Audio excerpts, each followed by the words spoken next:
Your 20s is a period of time that everyone thinks you either make or break your life. And there's some truth to that, and I'm going to break it down. Because realistically, you have three options. You can either live them up and be an underskilled 30-year-old, you can work your ass off and be an underlived 30-year-old, or three, you can consider your work to be your life, and then you get to do both. Whether you're about to be in your 20s, you're in your 20s now, or you just got out of your 20s, these are your three options. And my take on this is that I want to be at the forefront of people who advocate for relentless hard work.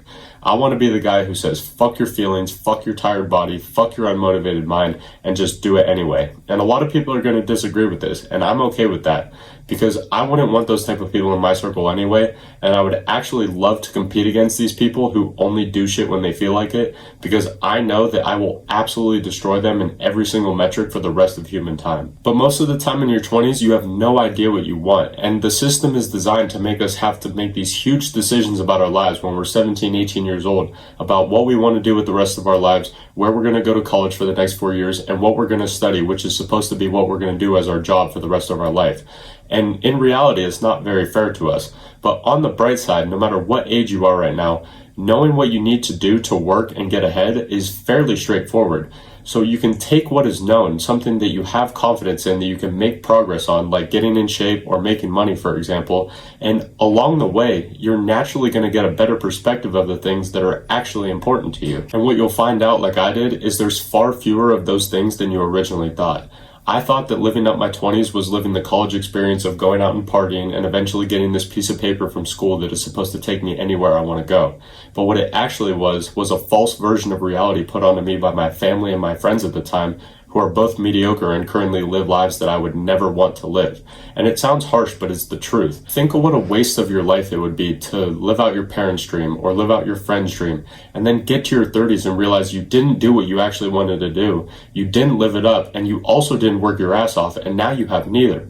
And people talk about work-life balance, and they're so obsessed with this whole concept of being perfectly balanced in their relationships and their work and their home life and their time out with the boys and all this shit. But if you think of a scale, what's the number of a perfectly balanced scale?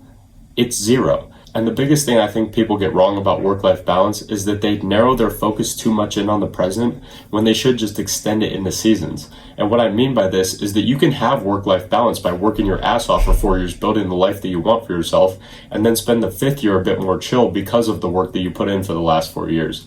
And I think most people see work-life balance in terms of their day-to-day and how they split up their time instead of how they split up their year. And so I think you can have a much better outcome in the long term with all of these things if you just extend your time horizon of your seasons of life. So I want you to remember that now is not forever, for the good and for the bad. This isn't how it always is going to be, so I better enjoy this win, whatever that win is for you. This also isn't the way it's always going to be, so I don't need to get so down on myself after this loss. Good things aren't as good as you think they are, and bad things aren't as bad as you think they are, because now is not forever. There's going to be periods of time where you're going to be fully focused on your career. Maybe you're building a business, for example, and as a result, your health might take a hit. But that period of time isn't going to last forever, and when it's over, you can then really focus on your diet and your training and get back to having the physique that you once had. And the beautiful part of all of it is that with most things, the effort it takes to maintain something is like 1/10 of the amount of effort it takes to grow it. So if you've been in shape in the past, but you're entering a period of your life right now where you're working super hard and it's difficult to find time to train and you feel like you're going to lose all of your gains, the effort it takes to maintain the physique you currently have is like a 1 out of 10 on the effort scale. But what most people do is they give a 5 out of 10 effort on multiple different things and make progress in none of them, when they could just have a singular focus and give all their effort into that thing that they want to grow the most, while giving a 1 out of 10 effort in the other things, which means you're not going to be getting better at those things, but you're also not going to be regressing in them. And so that's how I think you can make progress when you're trying to work on many different things at the same time. Just look at it over the course of a year or multiple years, not over the course of your day-to-day life.